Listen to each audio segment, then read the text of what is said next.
É realmente uma honra e um prazer estar aqui na Yacht Church. É a minha primeira vez nesta incrível igreja. Obrigado, Pastor Lamartine e família, pelo honroso convite para estar aqui durante este fim de semana de visão, um fim de semana de visão.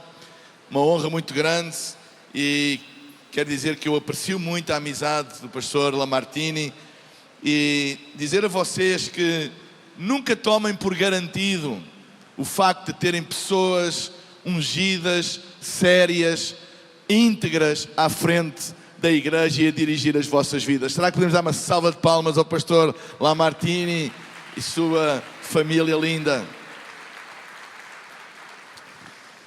Como o Pastor Lamartine disse, eu venho de Portugal e sou pastor da Hillsong em Portugal. Deus está a fazer coisas incríveis. Sou casado, tenho 4 mulheres, mas só sou casado com uma. Tenho uma esposa e 3 filhas lindas. E a minha filha mais velha, a Catarina, ela é casada com o Diogo. Ela é uma cantora profissional e faz parte da equipa de adoração da Hillsong, é uma das líderes da adoração e é diretora vocal da Hillsong em Portugal, faz todos os arranjos vocais, etc, etc. E o Diogo, o seu marido, faz parte da equipa criativa da Hillsong Portugal também. Depois tenho a Mariana, que é a filha do meio, que é casada também. E adivinhem lá o nome do marido da Mariana. Diogo também. Já viram? Tenho 2 genros com o mesmo nome. É uma bênção, é porção dobrada do Espírito Santo. Porque eu chamo por um e vêm os 2. E a Mariana e o Diogo são os pastores. Olha aqui a foto da minha família. A minha esposa, a Amélia, a Catarina, a Mariana, os 2 Diogos. Eles são os pastores de jovens da Hillsong Portugal, estão a fazer um trabalho incrível e deram-me o meu neto, o meu único neto por enquanto, o Elijah, que tem 2 anos de idade. Ele aqui com o avô, foi o primeiro casamento que ele foi com o avô, ali com um fato igual ao do avô. Este é o Elijah. E depois tenho a mais nova, que é a Filipa, que tem 21, vai fazer 21 anos este mês de fevereiro. E ela ainda está em casa conosco e ela estuda na Universidade de Economia e Gestão. E se por acaso houver algum Diogo na sala que no fim queira falar comigo, podemos falar. Amém. E esta é a minha família. Não é uma família perfeita, mas é a família que Deus me deu e eu sou grato a Deus por ela. Amém? Então o prometido é devido. Ficaram a conhecer a minha família. Quero dizer também que não existe galardão maior para um ministro do Evangelho do que ver a sua família servir a Deus e firme nos caminhos do Senhor. Não existe, não trocaria por nenhum outro galardão, por nenhuma outra recompensa do que ver a minha família servir a Deus. Prontos para a palavra de Deus? Quem é que está pronto para a palavra de Deus? Eu ouvi dizer que o culto das 18 horas é o culto mais fervoroso aqui da Yacht Church. É verdade? Ok. Eu queria ler um texto, apenas um versículo, no capítulo 3 do livro do Gênesis, no versículo 1.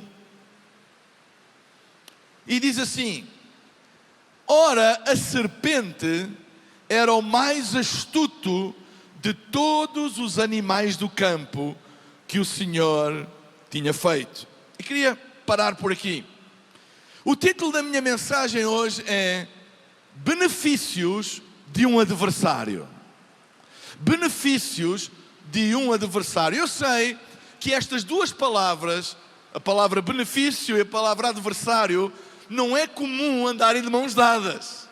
Porque nós podemos pensar benefícios de um familiar, benefícios de um pastor, benefícios de um professor, benefícios de um amigo, benefícios de um irmão. Agora, benefícios de um adversário?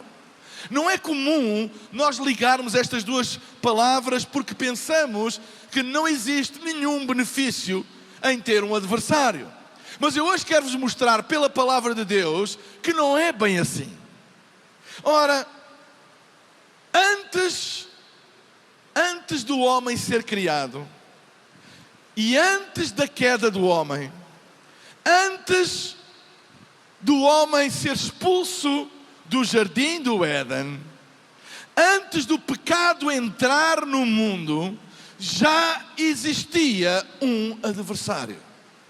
Porque a Bíblia diz que a serpente, que era o mais astuto dos animais do campo, que o Senhor tinha criado.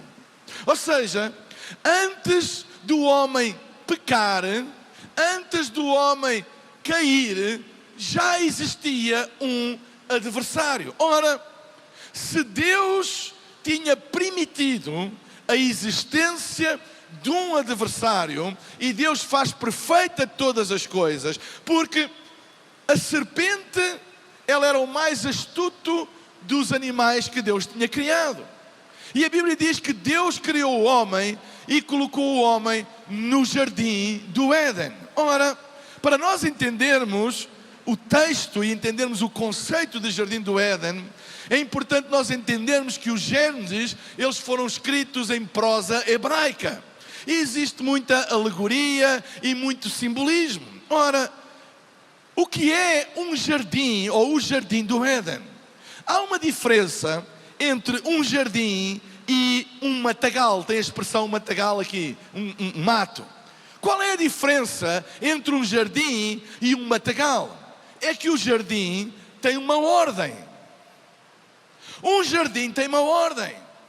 Colocamos umas flores ali, umas plantas acolá, umas árvores assim. É planeado e tem uma ordem. Ora, o jardim do Éden é o espaço onde a ordem divina operava. Era o lugar da ordem divina, daí a expressão jardim. Jardim do Éden era o lugar onde a ordem divina reinava e Deus colocou o homem no jardim do Éden. Diz a palavra de Deus que Deus tinha comunhão com o homem todos os dias. Todos os dias Deus tinha comunhão com o homem. Então, se o jardim do Éden era um lugar de perfeição, e quando eu digo de perfeição estou a falar de ordem divina, e existia a serpente, que já era o mais astuto de todos os animais que Deus tinha criado, por isso foi o animal escolhido para tentar o homem e a mulher. Mas se o jardim do Éden era o lugar da perfeição divina, da ordem divina, e já existia a serpente, é porque um adversário, ou a existência de adversários, também fazem parte da ordem divina. Na ordem divina, adversários têm um propósito. Às vezes não é o propósito que o homem pensa para o adversário, mas Deus tem um propósito para os adversários. Por isso ele existia na ordem divina do jardim do Éden. Então, adversários, eles são, ou oponentes, eles são vitais para o nosso sucesso, para o nosso crescimento. Um adversário é vital, é importante para a nossa promoção. Adversários não existem para nos destruir, adversários existem para nos promover. E eu hoje queria dar uma leitura fresca sobre a tua vida acerca da importância de adversários, porque todos nós que estamos aqui nesta sala ou enfrentamos, ou estamos a enfrentar, ou iremos enfrentar adversários e adversidade. Não há ninguém nesta terra, ninguém neste planeta, ninguém que respire que não tenha experimentado, experimenta ou venha a experimentar enfrentar um adversário ou a adversidade. Ninguém. Então Deus tem um propósito para isso. Deus tem um propósito para os adversários. Quando nós fugimos da adversidade, nós fugimos do nosso propósito. Vocês sabem que na armadura de Deus descrita no Novo Testamento, toda a armadura, ela protege o corpo menos as costas. Ou seja, o homem não foi preparado para fugir, para virar costas à adversidade e ao adversário. Não foi.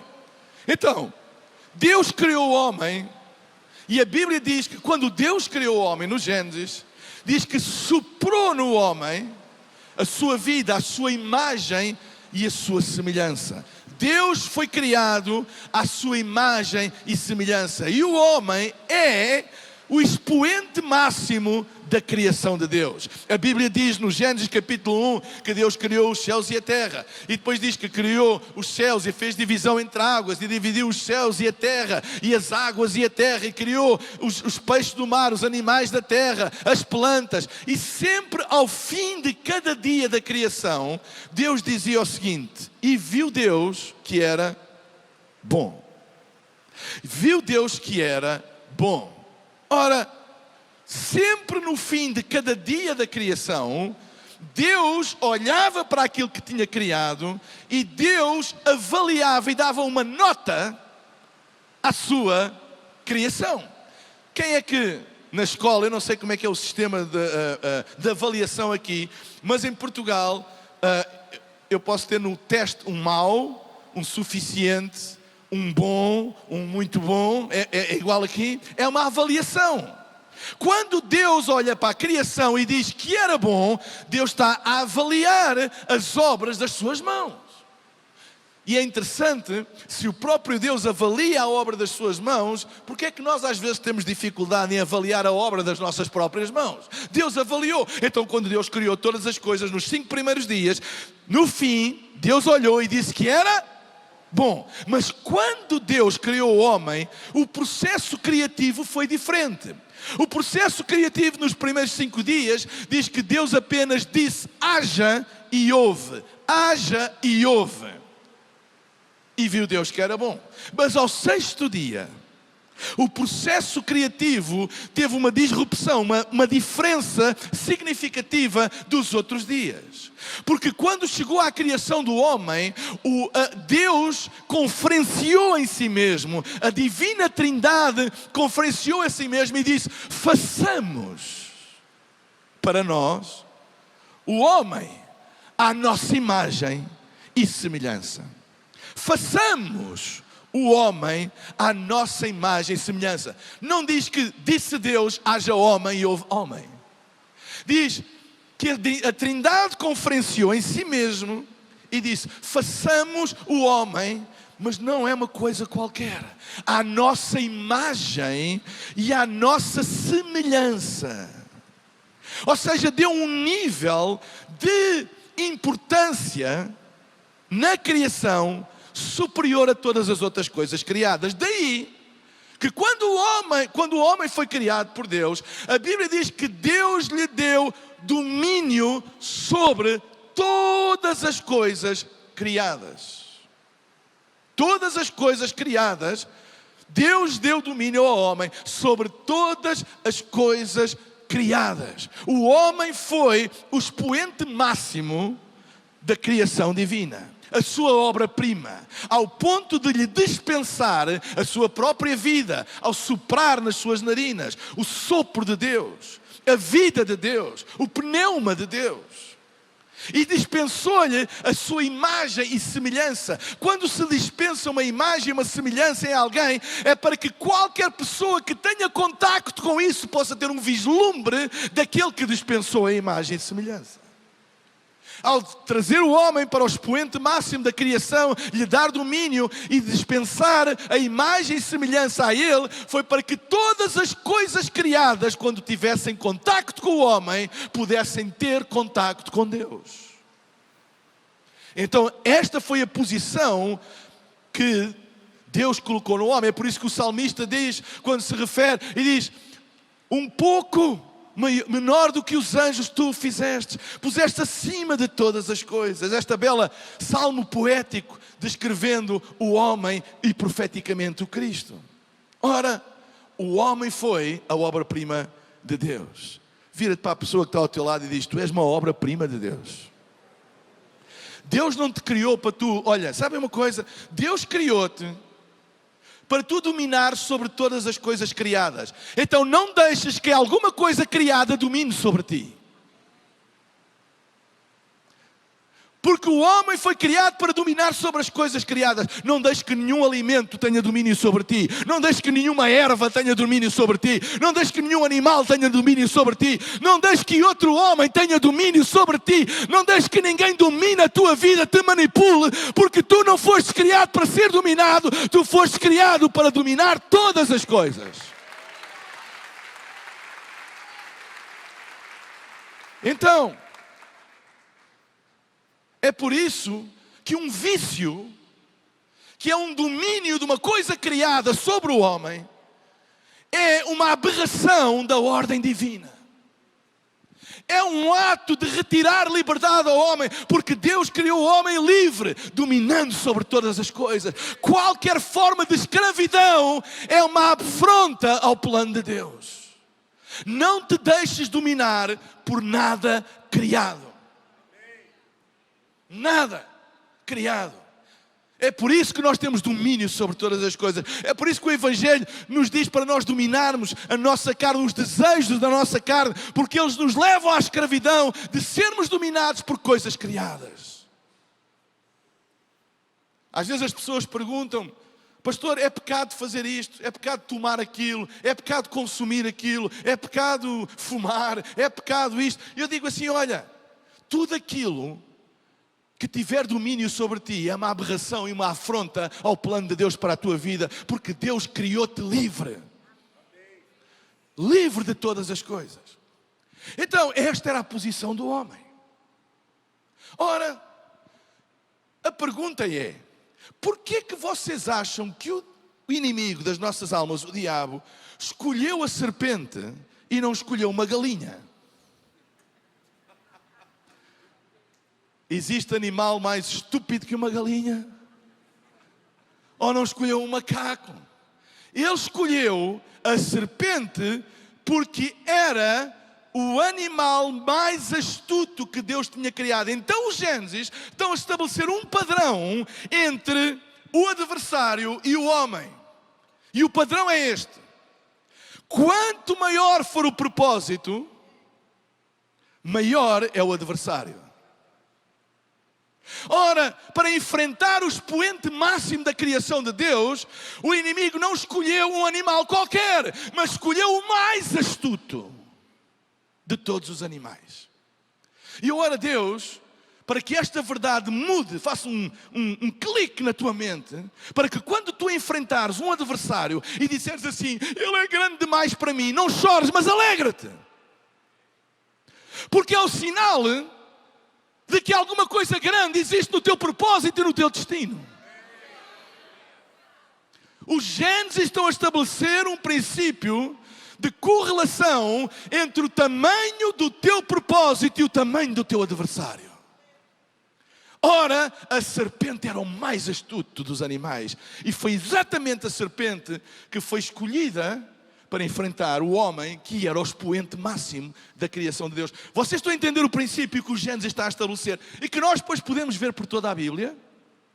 O Gênesis é um livro muito importante, é uma chave de interpretação de toda a Bíblia, porque é o livro dos princípios.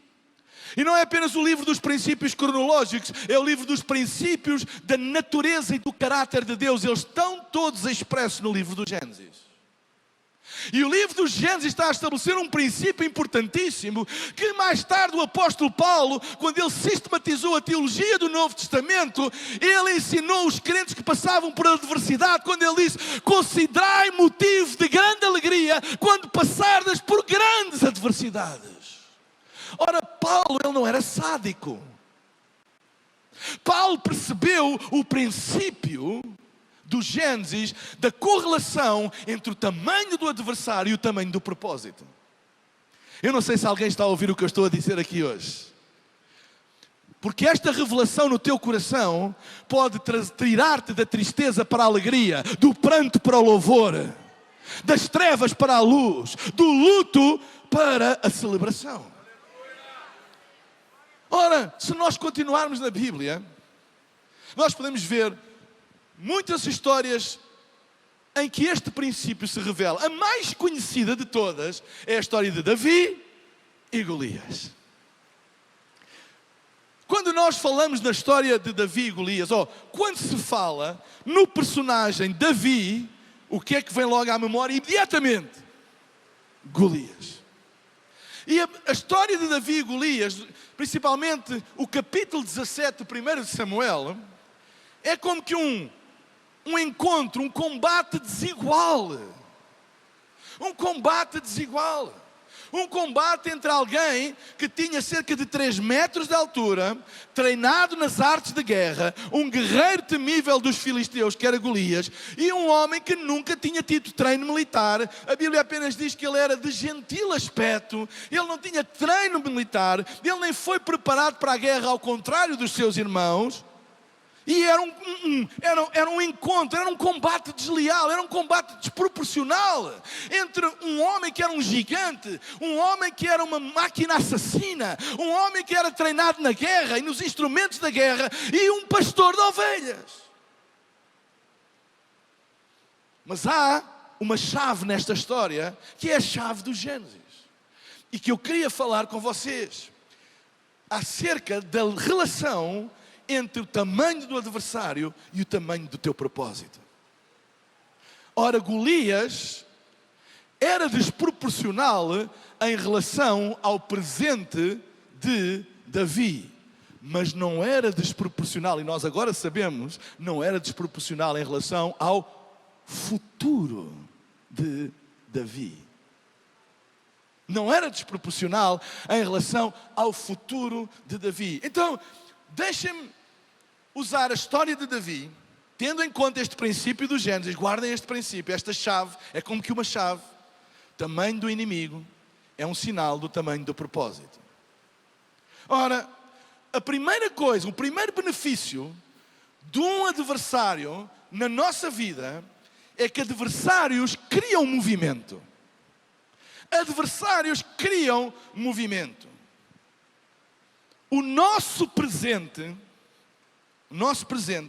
tornar-se-á permanente se não tivermos um adversário. Vocês sabem, eu tenho uma definição, pastor Lamartine, de estagnação. Estagnação é quando o meu presente se torna permanente. Por muito bom que ele seja, mas se ele se tornar permanente, isso é estagnação. O presente da Yacht Church é fantástico, mas eu oro a Deus para que este presente não seja permanente. Para que ano que vem estejam já noutro lugar, não fisicamente, se for fisicamente, Deus abençoe, mas que tenham noutro patamar, com outras vitórias. Porque se o nosso presente se tornar permanente, nós estagnamos. Ora, o que é que Golias fez na vida de Davi? Exatamente isso. Golias fez com que o presente de Davi não se tornasse permanente. O que é que Davi era na altura em que enfrentou Golias? Pastor das ovelhas do seu pai. Era o pastor das ovelhas do seu pai. Os seus irmãos faziam parte do exército e estavam na guerra, mas ele não, ele estava a guardar as ovelhas do seu pai. E se não fosse Golias, ainda hoje Davi estaria a guardar as ovelhas do seu pai. Qual foi o ponto de viragem na vida de Davi? Qual foi o ponto de viragem entre o campo onde guardava as ovelhas e o palácio onde ele se tornou rei? Qual foi o ponto de viragem? Golias. Golias foi o ponto de viragem na vida de Davi. Se não fosse Golias, Davi seria para sempre um pastor de ovelhas. Mas por causa de um adversário que tinha a capacidade de o esmagar, Deus fez uma mudança na vida dele e foi o ponto de viragem. Foi Golias o ponto de viragem. Ora,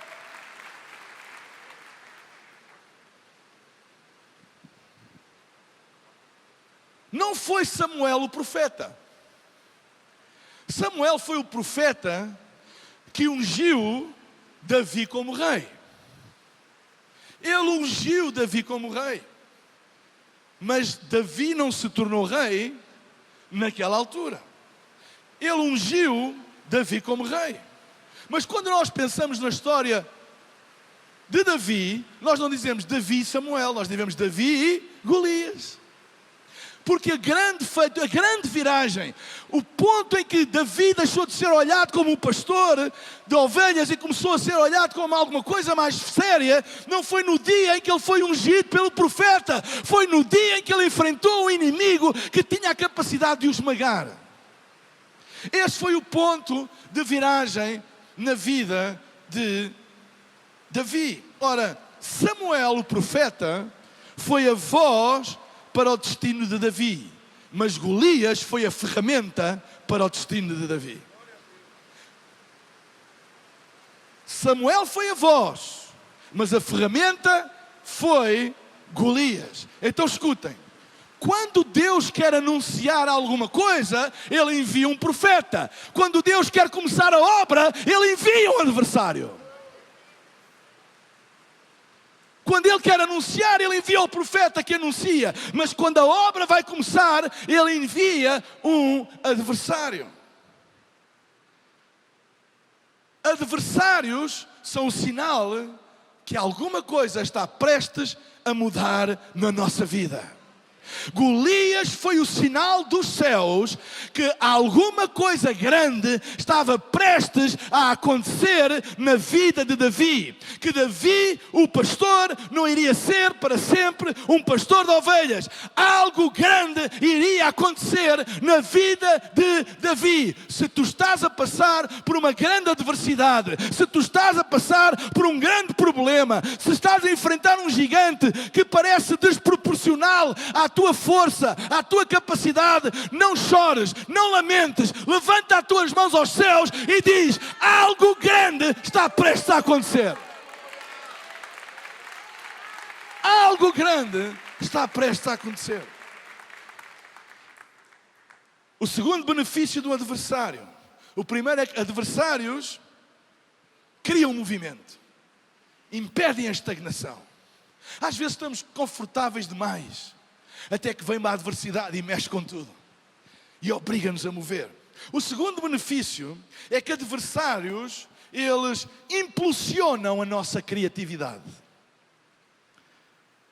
Criatividade é aguçada e liberta pelos obstáculos. Todas as grandes invenções da humanidade nasceram numa adversidade, numa impossibilidade. Quando todo o mundo dizia não é possível, alguém se lembrou de criar alguma coisa, de inovar com alguma coisa.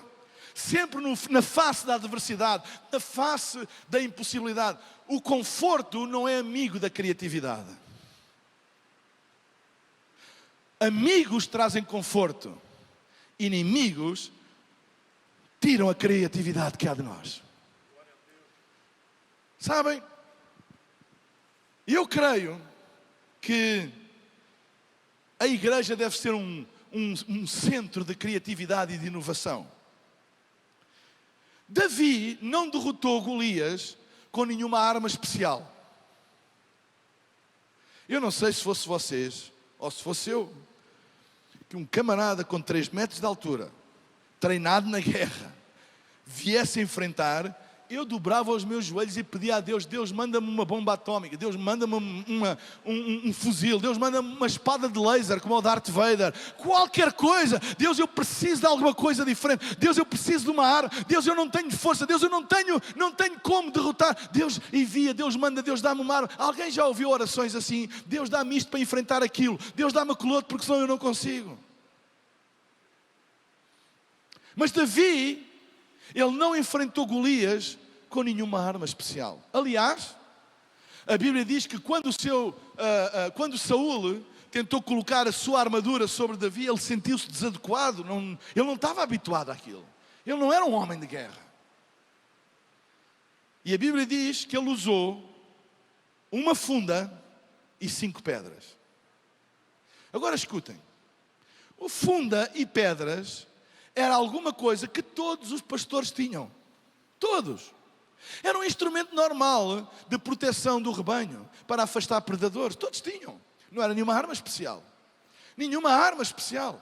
Mas foi isso que Deus usou para derrotar o gigante. Eu tenho uma outra definição de inovação. Eu venho de um país onde a igreja não é considerada central na cultura do povo, onde muitas vezes ouvi dizer, aqui não se passa nada, etc. Uma terra da diversidade, muitas vezes. Eu aprendi o poder da inovação. Agora escutem a minha definição de inovação. Eu venho de uma igreja que muitas vezes é conhecida pela sua inovação e as pessoas pensam que inovação é ter coisas. Uau, tem um telão. A igreja tem um sistema de som XPTO. Tem isto, tem aquilo, é só inovação. Isso não é inovação. Tu não precisas de inovação para ter coisas, precisas de dinheiro. Certo? Inovação não é ter o que mais ninguém tem. Inovação é fazer o que mais ninguém faz com aquilo que todo mundo tem. Eu vou repetir. Inovação não é ter o que mais ninguém tem. Inovação é fazer o que mais ninguém faz com aquilo que todo mundo tem. Isso é inovação. E a Bíblia está cheia de exemplos de inovação. A criação está cheia de exemplos de inovação. Olha, a música. Vocês têm aqui excelentes músicos. Fantásticos. Eu gostava de levar alguns lá para Portugal. Tem alguns para dispensar, para a troca. A música. Vocês sabem quantas composições musicais existem no mundo desde o início de todas as coisas? Eu não faço ideia, mas serão uns bons milhões de milhões e de milhões de composições. Olha, só aqui no Brasil vocês dão um pontapé numa pedra e criam uma música. O brasileiro é incrível a criar música. Então, muitas, milhões e milhões de composições. Mas vocês já repararam que milhões de composições são criadas com 7 notas musicais? 12 se considerarmos os bemóis e os sustenidos? Eu nunca ouvi nenhum compositor chegar a Deus, Deus dá-me mais notas, não é notas destas, mas dá-me mais notas, dá-me mais notas. Não, é com aquelas. Inovação é agarrar no que existe e criar o que não existe. Isso é inovação. Arquitetura. A arquitetura é feita basicamente com 3 elementos: retas, curvas e ângulos. E quantos milhares e milhares de obras lindas de arquitetura existem, diferentes umas das outras, simplesmente com a conjugação de curvas, retas e ângulos. Tu não precisas de muito para fazer grandes coisas. Tu precisas de ser criativo. Às vezes nós estamos a pedir a Deus coisas quando na nossa casa nós temos tudo o que precisamos para fazer aquilo que Deus nos manda fazer. Davi mandou fora a armadura de Saul porque a funda e as pedras eram suficientes para ele fazer aquilo que Deus lhe tinha mandado fazer. E eu vim aqui dizer aqui a alguém: tu não precisas de pedir mais a Deus. Tudo o que tu precisas está na tua casa. Tudo o que tu precisas está dentro de ti. Lembram-se da viúva de Sarepta? Quando o profeta chegou ao pé dela, ela viu uma esperança, porque ela estava à espera da morte para ela e para o seu filho, porque os credores tinham levado tudo pela morte do seu marido e ela não tinha como comer, e diz a Bíblia que ela aguardava a morte. E quando veio o profeta, a esperança nasceu no coração dela, porque ela pensou que o profeta iria fazer descer ao maná do céu, aos codornizes, sei lá, qualquer coisa, para lhe trazer a comida. E chegou-se ao profeta, expôs a situação, e a resposta do profeta foi desconcertante. Ele disse: mulher, o que é que tu tens em casa? E ela disse: não tenho nada em casa. Ela disse: eu não tenho nada, estou à espera da morte. Ele disse: mas não tens mesmo nada em casa? Ele disse: tenho apenas um pouco de farinha e um pouco de azeite. E Deus usou o pouco de farinha e o pouco azeite para que a mulher não só fosse alimentada, como pagasse as suas dívidas. Nunca achamos nada àquilo que Deus chama alguma coisa. Às vezes nós amaldiçoamos aquilo que temos em casa porque achamos que é pouco. Porque achamos que não chega. Abençoa aquilo que tu tens. Um dos princípios da multiplicação é abençoar o que se tem.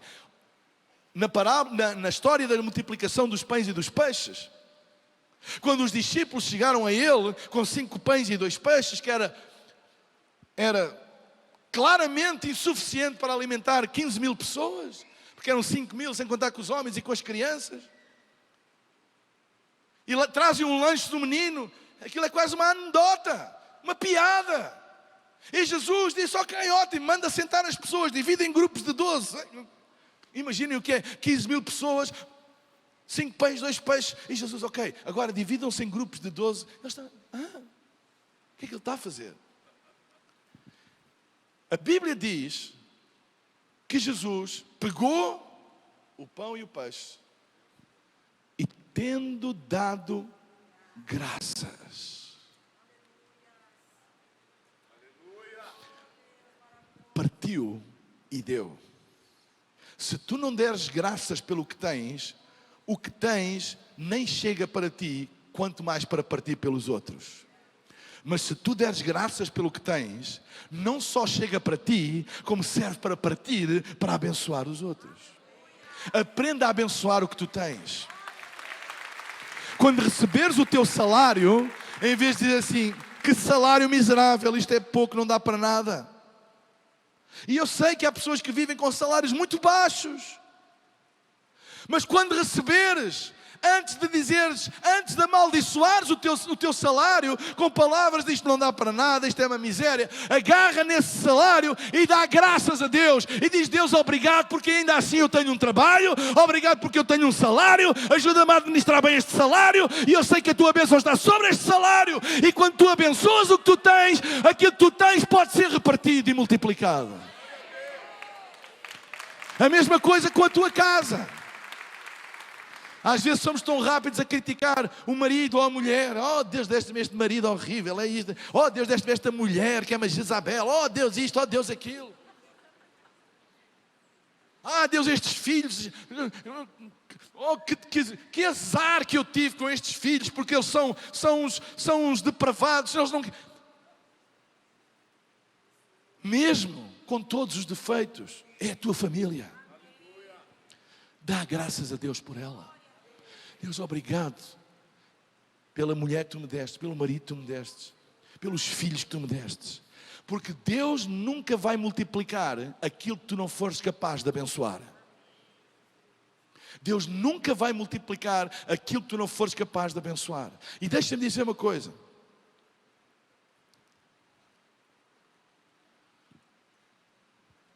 Se tu não abençoares aquilo que tu tens, tu nunca virás um milagre. Porque Deus não faz milagres com aquilo que tu não tens. Deus faz milagres com aquilo que tu tens. Com aquilo que tu lhe dás, que tu lhe consagras. É assim que Deus faz milagres. Deus multiplicou os pães e os peixes porque alguém os trouxe. A farinha e o azeite foram multiplicadas porque alguém os trouxe. Às vezes nós pensamos em milagres como coisas que Deus faz do nada. Mas deixa-me dizer-te uma coisa. Deus quer usar aquilo que tu tens e multiplicar. Não amaldiçoes o que tens, mas usa aquilo que tu tens. Sê criativo, sê inovador. Usa aquilo que tu tens. Deus faz milagres com aquilo que tu tens. Às vezes nós estamos tão focados. E eu sei que esta palavra é para alguém aqui hoje.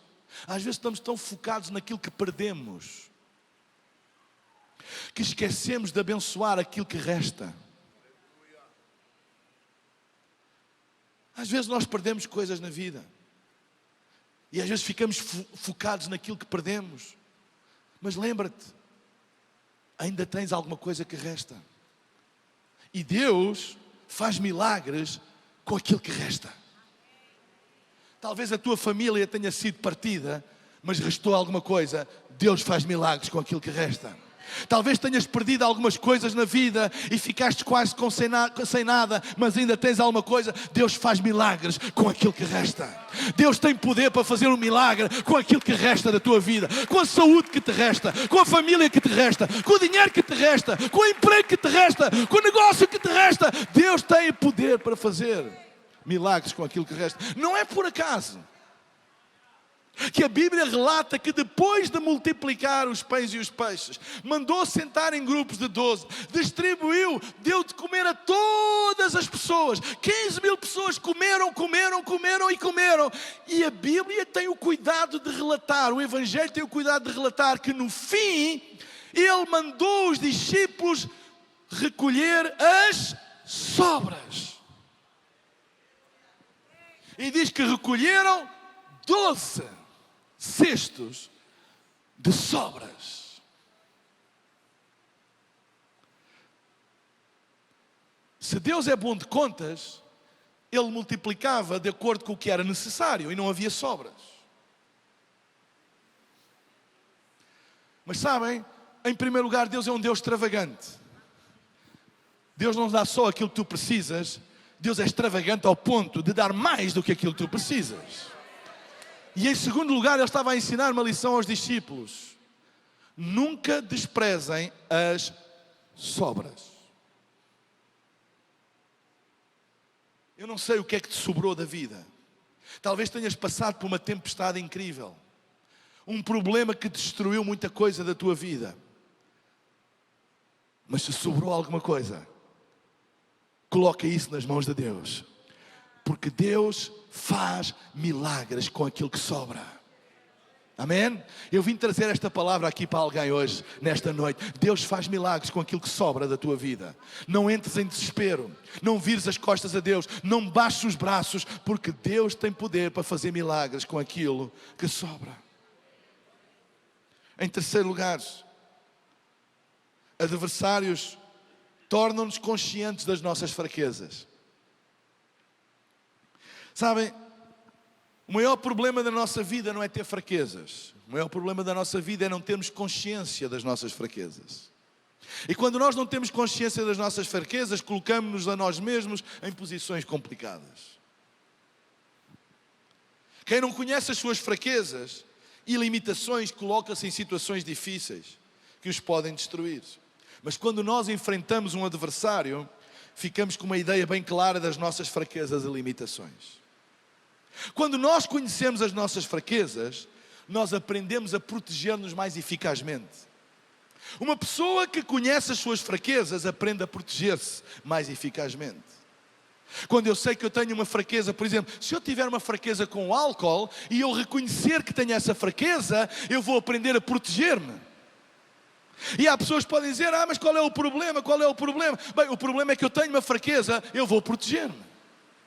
Vocês estão a entender o que eu estou a dizer? Eu não me vou colocar em ambientes, em lugares que eu sei que essa fraqueza vai ser posta à prova. Eu vou proteger-me. Agora, quando eu não reconheço que tenho um problema, eu ponho-me na boca do lobo. Então, reconhecer fraquezas ajuda-nos a proteger a nossa vida mais eficazmente. A segunda coisa é que reconhecer fraquezas ajuda-nos a rodear-nos corretamente. É muito importante a escolha das pessoas que nos rodeiam. Se eu vou usar de novo este exemplo, se eu tiver um problema com álcool, eu não me vou rodear de pessoas que também têm um problema com álcool, porque a desgraça e o desastre está a bater à porta. Eu vou aprender a rodear-me de pessoas que me consigam trazer alguma disciplina e prestação de contas. E dizer assim, ei, cuidado Mário, não podes fazer isso, tu sabes que tens essa fraqueza. E eu vou-me rodear corretamente de pessoas. Aliás, até no que diz respeito à liderança, a melhor maneira de nós aprendermos a escolher uma equipe não é pessoas iguais a nós, é pessoas que nos complementam, pessoas que são fortes naquilo que nós somos fracos. E nós precisamos de pessoas ao nosso lado que são fortes naquilo que nós somos fracos. Quando nós reconhecemos as nossas fraquezas, nós somos humildes sempre. É fácil sermos humildes quando estamos aqui. Mas é um teste continuar a sermos humildes, Pastor Lamartine, quando nós estamos aqui. A guardar o nosso coração. E quando Deus nos abençoa, e quando Deus multiplica, e quando Deus nos usa, e quando Deus abre portas, que a gente ao fim do dia sempre seja humilde e diga, Deus, eu sei, sem Ti eu não consigo fazer nada. Nada. Eu não sou o maior, eu não sou uma super estrela, eu não sou uma super estrela espiritual do mundo da igreja. Considero que as pessoas nem podem tocar em mim, nem se podem aproximar de mim. Ei! Quando nós estamos lá em cima, é aí que nós precisamos de ser humildes. E à church, Deus está a fazer coisas incríveis no vosso meio. Influenciar a cidade de São Paulo, o Brasil e o mundo. Deus vai abrir portas para vocês influenciarem países do mundo. Mas tenham sempre um espírito humilde e dependente de Deus. No fim do dia, todos nós sabemos, se não for o Senhor a guardar a cidade, em vão vigia a sentinela. Coração humilde. E reconhecer as fraquezas ajuda-nos a ter sempre um coração humilde e a sermos totalmente dependentes de Deus. Quarto ponto, e vou pedir à banda para subir. O tamanho do nosso adversário é um vislumbre do tamanho do nosso destino. Escutem, olhem para mim. O tamanho do teu adversário é um vislumbre profético do tamanho do teu destino. Às vezes há pessoas que vêm ter comigo, sou pastor, e elas pensam que os pastores têm uma bolinha de cristal e que sabem tudo. E vêm ter comigo, assim, pastor, como é que eu sei que Deus tem grandes coisas para mim? Pastor, como é que eu sei que Deus tem planeado grandes coisas para mim? Sabe o que é que eu digo? Queres saber se Deus tem grandes coisas para ti? Olha para o tamanho daquilo que tu enfrentas. O inimigo nunca irá mandar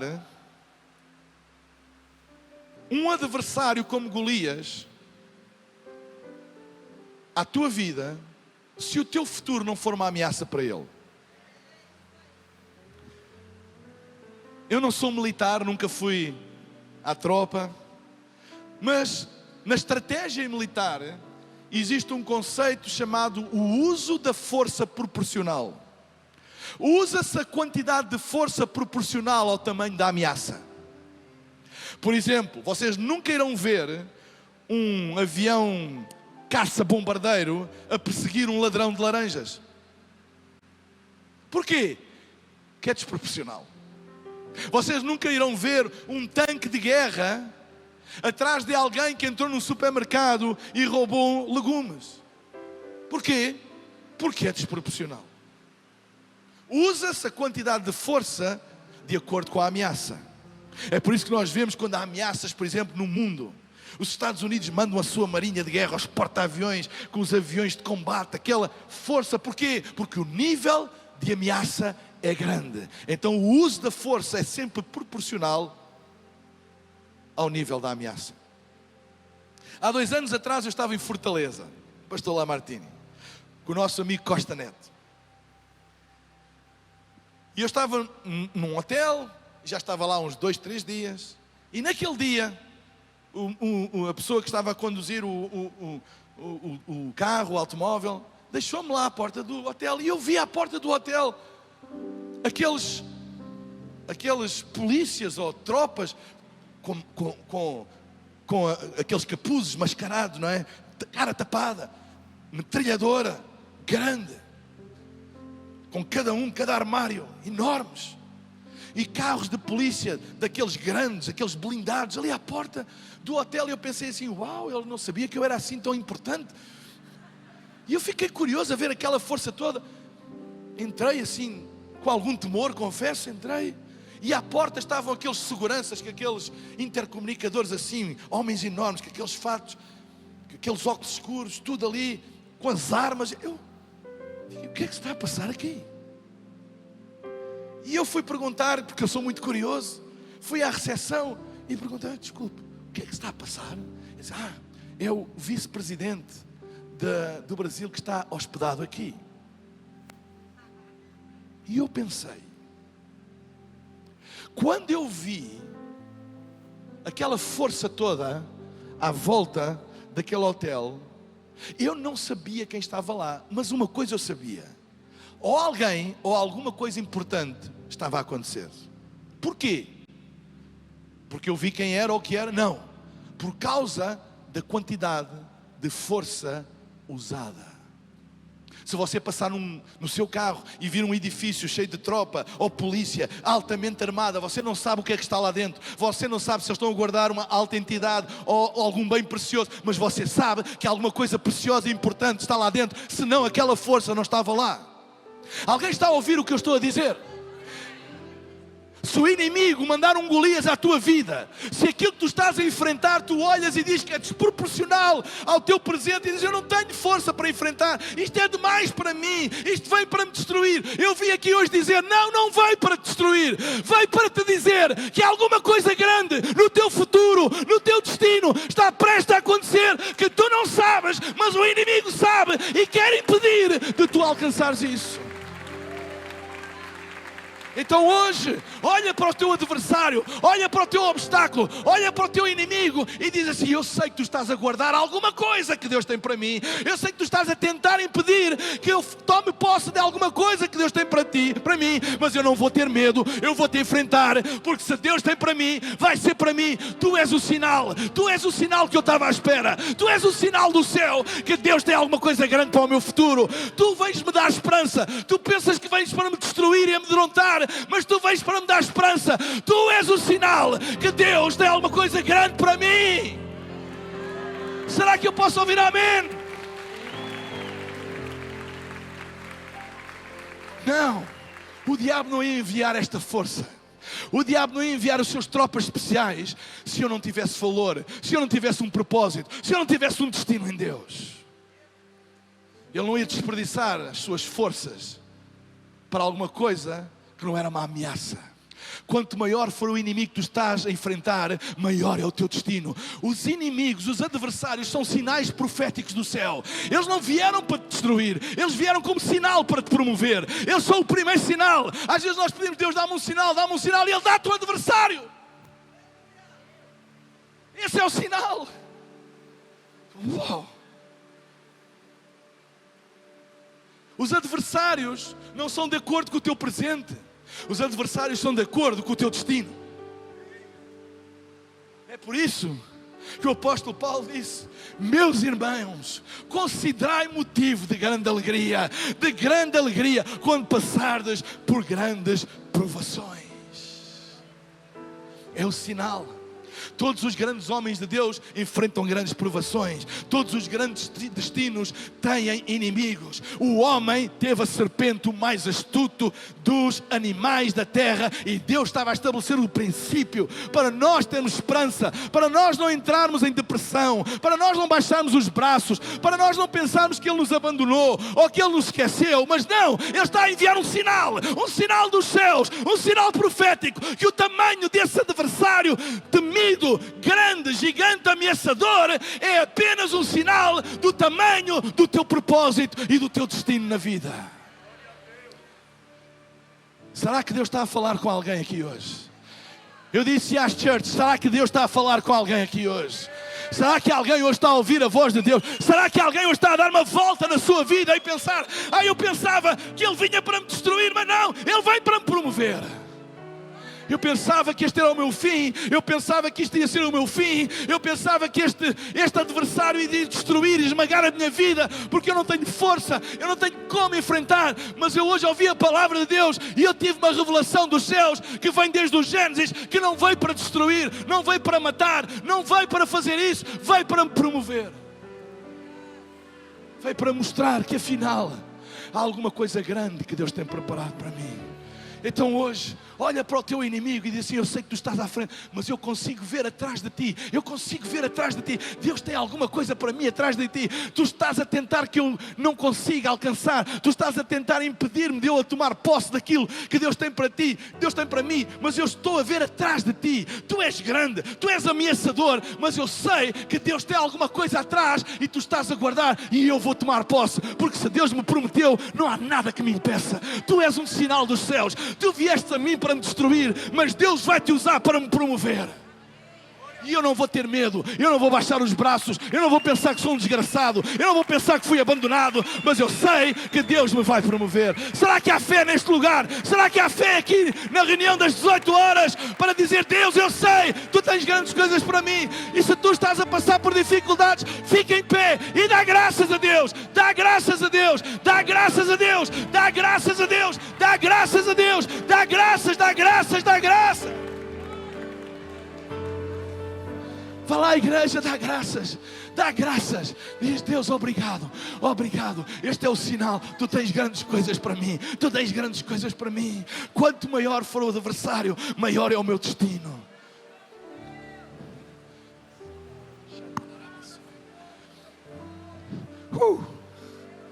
O Espírito de Deus está aqui neste lugar para libertar pessoas da mentira.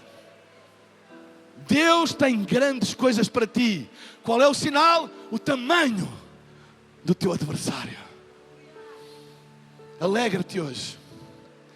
Não te entristeças. Não penses que Deus se esqueceu de ti. Não penses que Deus te abandonou. Mas Deus está-te a mandar um sinal. Dizer: não, filho, eu não te abandonei. Eu tenho coisas maiores que nem os teus olhos veem, nem os teus ouvidos ainda ouviram, nem a tua imaginação mais selvagem ainda sonhou, mas eu tenho essas coisas preparadas para ti. E o sinal que eu tenho: olha para o tamanho do adversário que está à tua frente.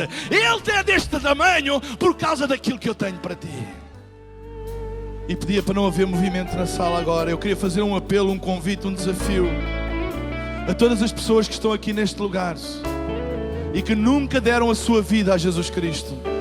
Eu não estou a falar de religião ou simplesmente de acreditar na existência de Deus. Eu estou a falar de ter um relacionamento pessoal com Jesus e fazer dele o teu Senhor e o teu Salvador, e ver a tua vida mudar para sempre, para a eternidade. Eu queria desafiar-te tu hoje a tomares esta decisão.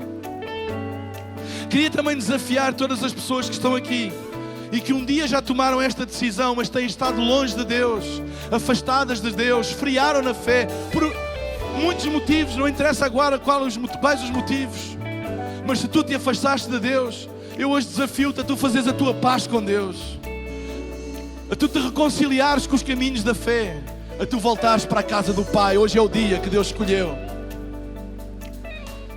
Eu quero fazer uma coisa muito simples.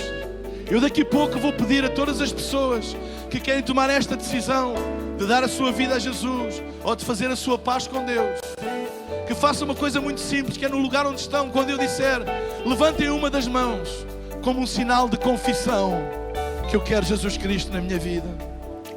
A Bíblia diz em Romanos 10:9 que a salvação é fruto da fé no coração e da confissão com a boca.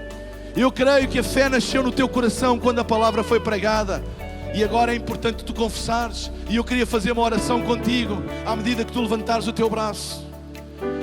E é chegada a hora, se tu és uma destas pessoas, queres fazer a tua decisão por Cristo, dares a tua vida a Jesus, ou simplesmente queres fazer a tua paz com Deus, agora mesmo em nome de Jesus, no lugar onde tu estás, levanta o teu braço, sem vergonha, em nome de Jesus. Levanta bem alto, eu estou a ver. Levanta bem alto o teu braço, sem vergonha, levanta bem alto. Fica com o teu braço no ar. É costume desta linda igreja pedir às pessoas que tomaram esta decisão e que levantaram o seu braço, só para virem aqui à frente, para que eu possa fazer uma oração por vocês. Será que eu posso pedir a gentileza a todas as pessoas que levantaram o seu braço, só para se dirigirem aqui à frente? Não tenham vergonha, os ajudantes, assistentes vão vos ajudar. É só para fazermos uma oração. É só para fazermos uma oração juntos. E eu creio que se tu creres no teu coração e confessares com a boca, serás salvo. Vamos cantar e vamos dar 1 minuto para que as pessoas possam sair do seu lugar e vir aqui à frente. Venham aqui à frente, sem vergonha. Venham aqui à frente. Só quero fazer uma oração por vocês e vou pedir a Deus por vocês. Vá lá, sai do teu lugar, vem aqui à frente.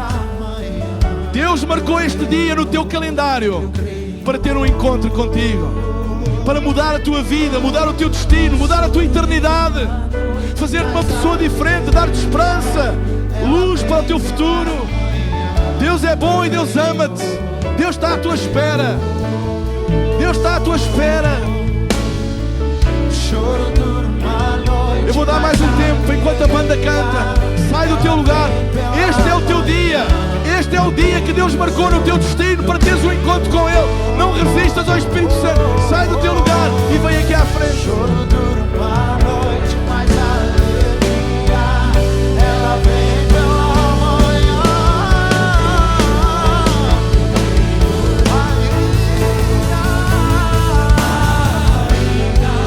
Que a figueira não floresça e não haja fruto na vide, o produto da oliveira habita.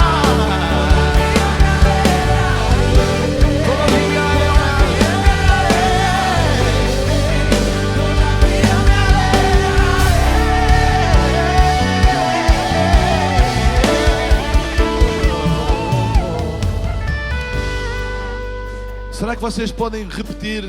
Eu vou pedir a toda a igreja que se junte a estas queridas pessoas e repitam esta oração comigo. E digam comigo: Pai Celestial, muito obrigado pelo teu amor por mim.